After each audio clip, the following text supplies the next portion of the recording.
This is Calvin Coolidge, 30th and best President of the United States. And that is not up for debate. Coolidge has spent most of his time as president being the absolute number one, no questions asked, best president ever. However, in 1927, Coolidge's legacy was darkened a bit because of this random ass southern state that nobody's heard of.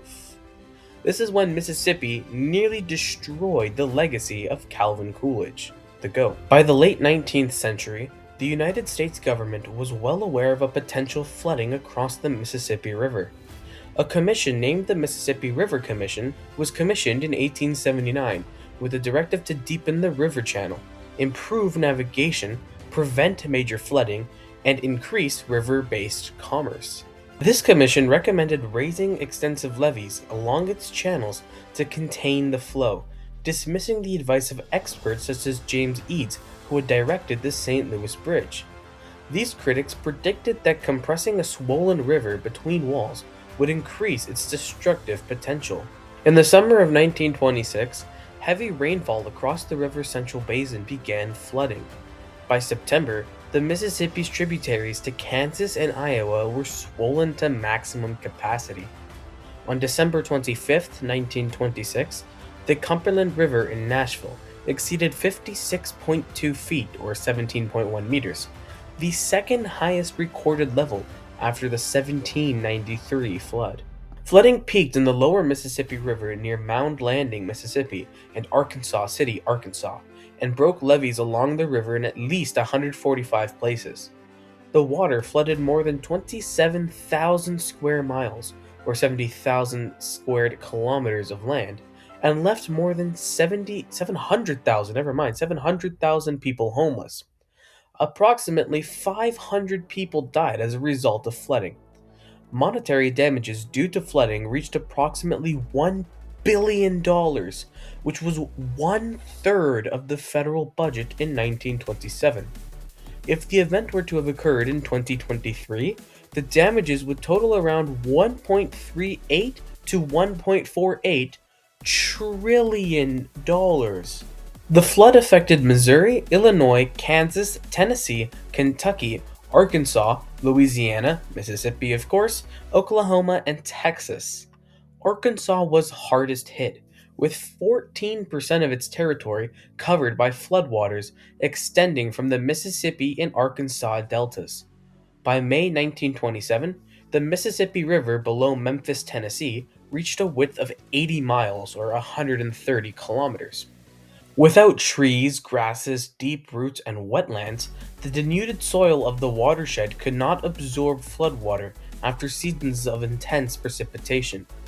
An unrelated flood wrecked New Orleans on April 15, 1927, nicknamed the Good Friday Flood. 15 inches, or 380 millimeters of rain, fell in New Orleans in just 18 hours, far exceeding the city's rainwater pumping system. A group of influential bankers in New Orleans met to discuss how to guarantee the safety of the city, as they had already learned of the massive scale of flooding upriver. On the 29th of April, they arranged to set off about 30 tons of dynamite on the levee at Carnarvon, Louisiana, releasing 250,000 cubic feet or 70,000 cubic meters of water. This was intended to prevent New Orleans from suffering serious damage, and it resulted in flooding much of the less densely populated St. Bernard Parish and all of the Plaquemines Parish East Bank. As it turned out, the destruction of the Carnarvon levee was unnecessary. Several major levee breaks well upstream of New Orleans, including one the day after the demolitions, released major amounts of floodwater, reducing the water that reached the city. The New Orleans businessmen did not compensate the losses of people in the downriver parishes. To address the disaster, Congress passed the Mississippi Flood Control Act, which put greater stress on construction in the Mississippi Delta levee camps despite warnings from the NAACP about harsh living conditions and mistreatment of black laborers within the camps. By August 1927, the flood subsided, but severe damage had been dealt. Hundreds of thousands of people had been made homeless and displaced. Properties, livestock, and crops were destroyed. In terms of population affected, in territory flooded, and property loss and crop destruction, the flood's figures were staggering. Great loss of life was averted by relief efforts, largely by the American Red Cross through the efforts of local workers. African Americans, comprising 75% of the population in the Delta lowlands and supplying 95% of the agricultural labor force, were most affected by the flood. Historians estimate that 94% of the 637,000 people forced to relocate by the flooding lived in 3 states: Arkansas, Mississippi, and Louisiana, and that 69% of the 325,146 who occupied the relief camps were African American. So, how did Calvin Coolidge react to the flood? Well, not great.